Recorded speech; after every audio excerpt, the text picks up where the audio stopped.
He demands his $90,000 truck. Dispatch starts running his license plate. He keeps asking for directions and demanding his shirt. The officers keep him secured instead, but he refuses to leave without his ride. The police disagree. He reluctantly agrees to exit the area. On October 12, 2025, Tampa Airport police were dispatched to investigate a restricted bypass road concerning reports of a highly suspicious individual nearby. Let's watch how this interaction unfolds. The deputy tries confirming his vehicle info. Exactly. He quickly gets defensive about the definition, repeating the $90,000 price tag. He claims the keys are inside or on the seat. The deputy tries to make sense of this highly contradictory story, but the suspect immediately cuts him off, arguing over semantics again. He explains his master escape plan: to drive far away from Tampa and stay gone for months. His behavior is growing more erratic. All he wants is to flee the scene. He starts accusing the deputies of being unfair. They ask if he has any local contacts nearby. Instead of answering directly, he begins acting highly suspicious. Then he changes his mind. He refuses to let them contact anyone for help, only wanting to leave. He finally gives them his ID details and spelling, letter by letter, providing his middle name next. Dispatch finds a violent 2008 arrest, specifically involving dragging a woman from a car. He openly boasts about being dangerous, yet claims sobriety, still demanding his vehicle be released immediately. Let's see how he handles the sobriety test. The officers are trying to calm him down right from the start. He is already rambling incoherently, likely showing signs of intoxication. His speech is completely slurred. He keeps bringing up his missing Denali truck. He claims he has been wandering around, walking miles trying to locate his vehicle. The officer questions if the truck is even here. The man desperately insists that it is. He claims he parked in spot 101. Suddenly, his paranoia kicks in and he asks about arrest. Police explain he is not arrested, but his vehicle is gone. The suspect is clearly disoriented and making zero sense. They tell him he cannot linger here. Agreed. He decides to walk away from the scene. Officers try to guide him off the property, but he immediately pushes back. He tries heading toward a restricted area, but gets blocked. This is secure airport ground. He is stopped. Now he asks them to transport him somewhere. To jail. But why? There is absolutely no reason to arrest him. They just want him to leave safely. The officer even offers to call him an ambulance. Shocking. His expensive truck is definitely not here. Losing a $100,000 luxury vehicle seems completely unbelievable to the officers. He insists on going to the station anyway. Denied. They tell him he cannot loiter on the property anymore. It belongs to the airport authority. He is directed toward the exit. Over there, he protests that his truck is elsewhere. The officers remind him the truck is gone. That is a massive financial loss. He keeps repeating his random number. He is refusing to accept reality at this point. That parking spot does not exist. The officers are losing their patience with him. The suspect tries to ask for their information. The deputy provides his name. He shares his badge and asks for the suspect identification. Right. The suspect immediately asks if he should repeat his cover story. He hesitates, but the officer cuts in. The deputy makes it clear he wants facts, not excuses. The suspect quickly tries playing cooperative. He claims he is empty-handed and desperate to leave, specifically to reach his vehicle. He details a high-end GMC Denali, though his purchase details seem fuzzy. As he babbles, the officer asks his name and if he owns the SUV. He claims he does. Notice how defensive he gets, calling his claim truth. He insists he is not lying. The police decide to run a database check first, hoping to clear up the confusion quickly. Indeed, but the suspect complains about the other deputy. While still trying to act polite, the officer presses him once more, asking if he parked in a nearby deck. Nearby, he is completely sure of his location. Then, the deputy asks a basic question. He wants to see if he memorized the plates. Actually, the suspect only remembers the state of origin, mentioning it is a specific commercial style. He recalls it was shifted, transferred over from an older Chevrolet truck, a grey 2015 model. That is where the tag originated. A combination tag. He guesses the letters C and R. He grows visibly frustrated now, arguing his 2022 GMC is unique. Radioing dispatch. The suspect thinks his car should be easily spotted. The deputy asks dispatch to track the tag through local garage cameras. The suspect is simply seeking his SUV. Then he vents, claiming a previous arrest was entirely wrongful. He is fighting. In court, he goes on to allege that police aggressively tackled him without cause. The officer begins probing for any active probation. He denies it. Next, the deputy checks for outstanding warrants. Notice how the officer double-checks to gauge his reaction. The suspect claims he cleared things up with local police, ensuring he was free to travel. He explains his previous charges.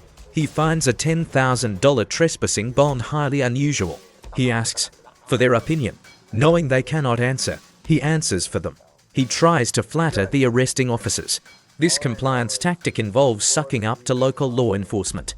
He complains, trying to bond over shared pet peeves like littering. The officer ignores the small talk to focus on details, cracking a brief joke. The suspect laughs along nervously, but the deputy presses him to clarify the specific state. No, specifying Manchester, Connecticut, pinpointing the location near Hartford. He offers up verifiable details to build trust, hoping it makes him look honest, urging them to check his story. He brings up an upcoming event to show urgency, stressing that he has a flight to catch very soon. Indeed, hoping he avoids getting locked up. The officer keeps digging into his official identification, confirming everything is out of Connecticut, fully registered in his home state. Then, he attempts to recall his ID details, trying to prove he has nothing to hide. The deputy questions the format of the state's IDs, comparing the length to a Florida license. He keeps trying to memorize his own credentials. Too tough. A common struggle for many drivers. He laments losing his memory for numbers. This casual banter helps to escalate the tension during a tense traffic stop. Right. The deputy shares a trick for memorizing long sequences. Still, modern technology has made us lazy with recall. The suspect claims he cannot recall his mother's phone number. Exactly. This admission highlights his current predicament. He is rambling now, trying to explain away his memory issues while justifying his current situation. He admits to being highly stubborn. He insists on locating the vehicle himself. He rejects assistance despite admitting he lost it. His frustration grows as he demands to find it. He claims he spent 3 days wandering around, foraging through various local trash dumpsters, searching them for food and water. The officer shifts to questioning his parking choice. He explains this was his planned exit point, heading next to a convention in Vernon. He seems completely confused about the dates, suspecting he already missed it. The deputy asks if he has his phone to look up his registration and insurance information, but the suspect quickly gets defensive.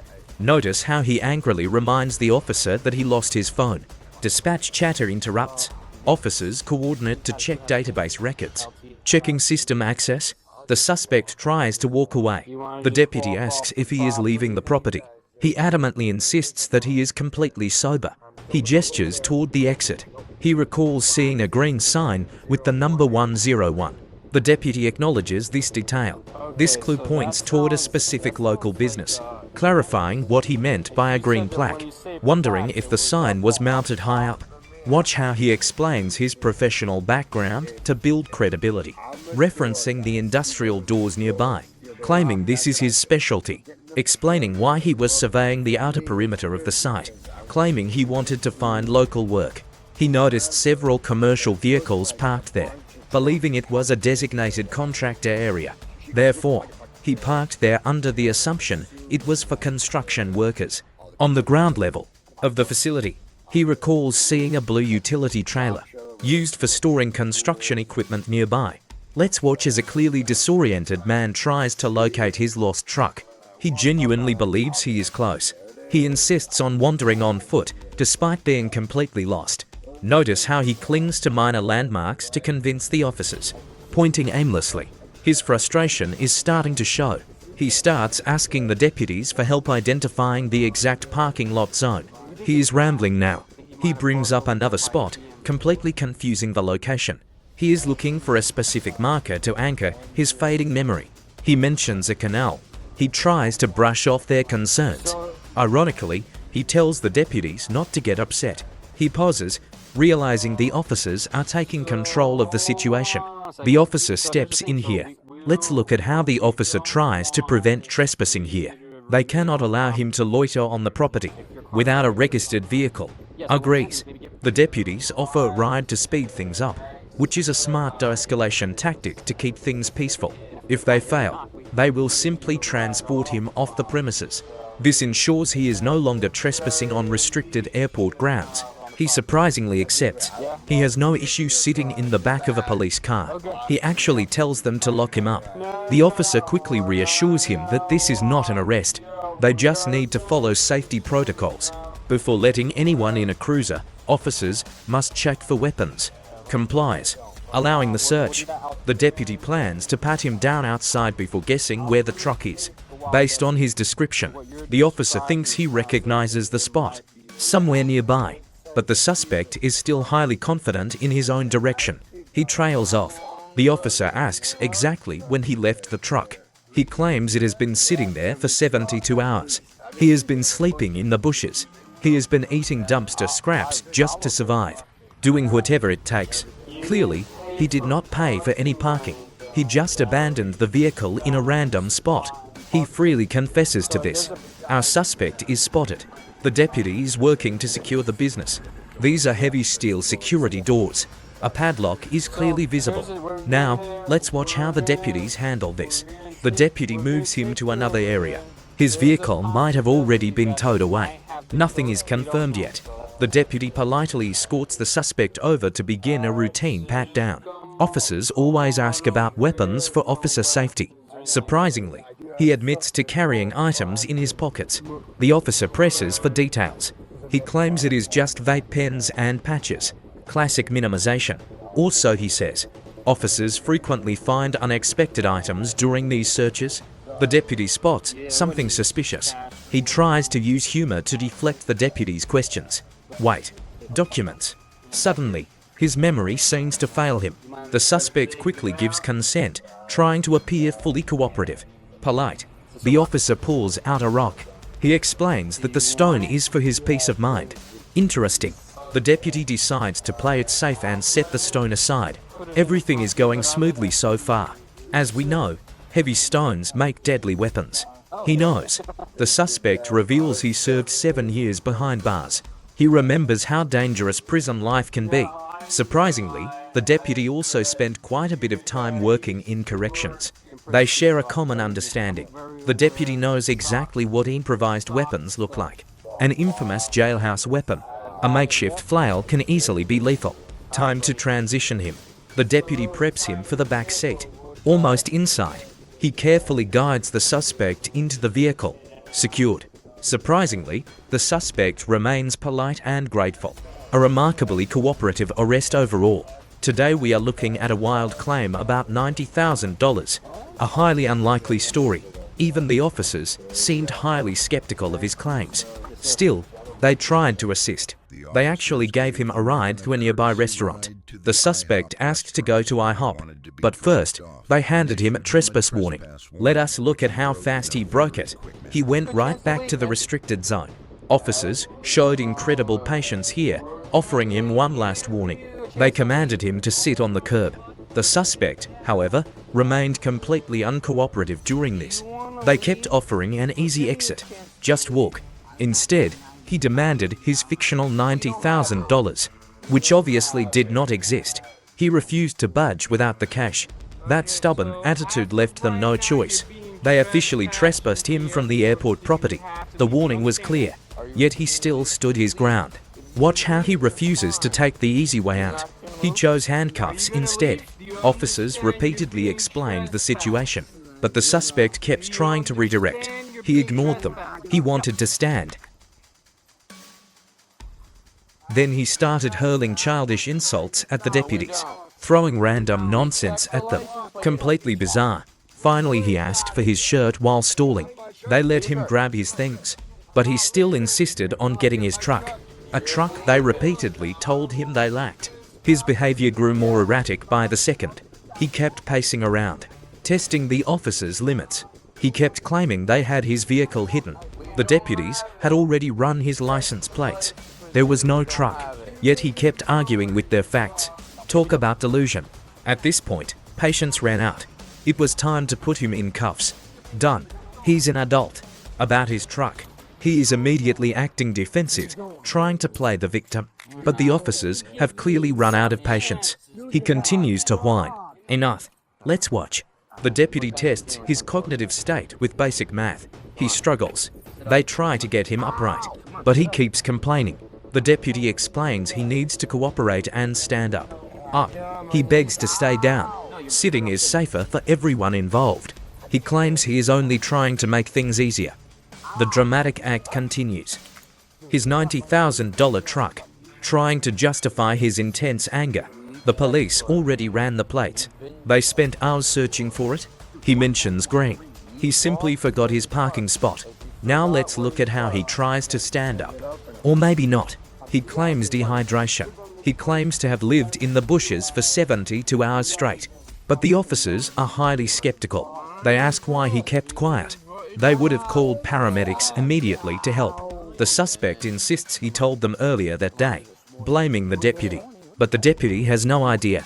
He tries to convince them they met earlier, backtracking when pressed for details. He tells them to search his pockets. The officer asks about a receipt, checking if anything illegal is listed. The suspect admits he has items, carrying some unspecified personal property. The officer tries to speak over him.